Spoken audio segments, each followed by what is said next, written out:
নমস্কার বন্ধুরা, শুভ সকাল। তো আমার এটা প্রথম ব্লগ ইউটিউব চ্যানেলে। তো সবাই পাশে থেকেও, ভালোবেসো। ভুল কিছু হয়ে গেলে বা কিছু ভুল বললে বা আরও কিছু যদি অ্যাড করতে হয় একটু বলে দিও, আর ভুল হলে একটু ক্ষমা করে দিও। তো ভালোবেসে সবাই পাশে থেকো। সেদিন ছিল শনিবারের সকাল। তো সেদিন আমরা দুজনেই চিন্তাধারা নিই যে আমরা তমলুকের বর্গভীমা মন্দিরে যাব। তো সকাল সকাল বেরিয়ে পড়েছি। তেল ছিল না, তেল নিল পেট্রোল। তো সেখান থেকে আমরা স্টেশনের দিকে রওনা হচ্ছি। তো হাতে খুব কম টাইম ছিল।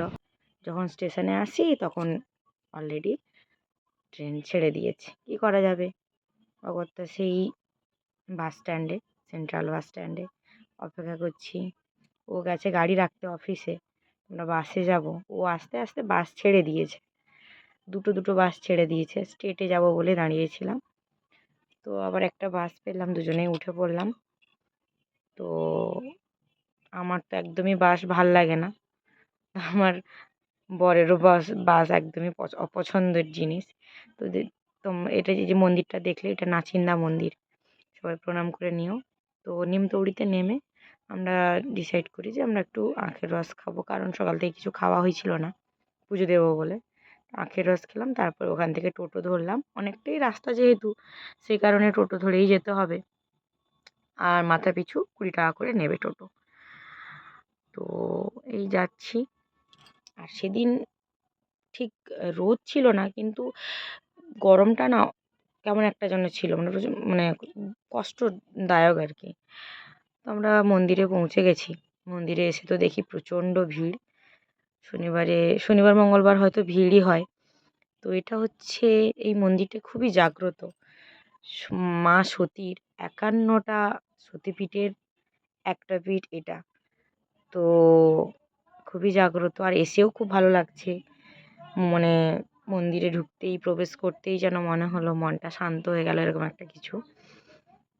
তো আমরা ডালা নিয়েছি। এবার পুজো দেওয়ার লাইনে প্রচণ্ড বড় একটা লাইন পড়েছে, অনেকটা বড় লাইন পড়েছে। লাইনে দাঁড়ালাম, পুজো দিলাম। তারপরে এই গাছটা সত্যি আমি জানি না, আমি আচ্ছা, কেউ যদি জেনে থাকো এই গাছটার কি মাহাত্ম্য, কি ব্যাপার, একটু যদি জানো আমাকে একটু কমেন্ট সেকশানে জানিও। এই যে মাকে দর্শন করে নাও, পুজো দিলাম, পুজো দিয়ে এবার বেরিয়ে আসবো। আমি জিভ বের করলাম কেন বলো তো, মানে আমি প্রণাম করে উঠেছি, একটা লোক এমনভাবে প্রণাম করেছে আমার পায়ে লেগে গেছে, তাই। তো যাই হোক, পুরো পুজো দিয়ে বেরিয়েছি। বেরানোর পরে পুজোর ফুলগুলো অনেক দিয়েছিল, ভাবলাম নিয়ে যাব না, কোথায় কি পড়বে টড়বে, তার থেকে বরং মন্দিরেই রেখে যাই। আর আমরা বাইকেই আসতে পারতাম, আসলাম না, অনেকটা দূর বলে, সেই কারণে বাইকে আসলাম না, বাসেই এসছি। তো এই ফুলগুলো দিয়ে দিচ্ছি মন্দিরে, বেকার আর নিয়ে যাব না বাড়িতে, 2-1টাই নিয়েছি, বাকি দিয়ে দিয়েছি। এটা হচ্ছে আমার মনে হয় বলি দেওয়া হতো আগে, এখন দেওয়া হয় কিনা জানি না। এখানে একটা রিচুয়ালস, এখানে সিঁদুর দেওয়া হয় এই বলির জায়গাটা এখানটায়। তো এই সিঁদুর নিয়ে এই স্ত্রীরা সবাই সবার মাথায় দেয়, সিঁথিতে দেয়, শাঁখায় দেয়, যেটা আমরা বাঙালিরা করে থাকি ওরকমই। তো আমাকে জানিও ওই গাছটার কি মাহাত্ম্য, আমি সত্যিই ঠিক জানি না এই গাছটার কথাই বলছিলাম। এটা ঠিক কাঠগোলাপ গাছ, কিন্তু এর কি মাহাত্ম্য আমি এখানে সত্যি জানি না। একটু কমেন্ট সেকশানে কেউ জানলে আমাকে একটু জানিও।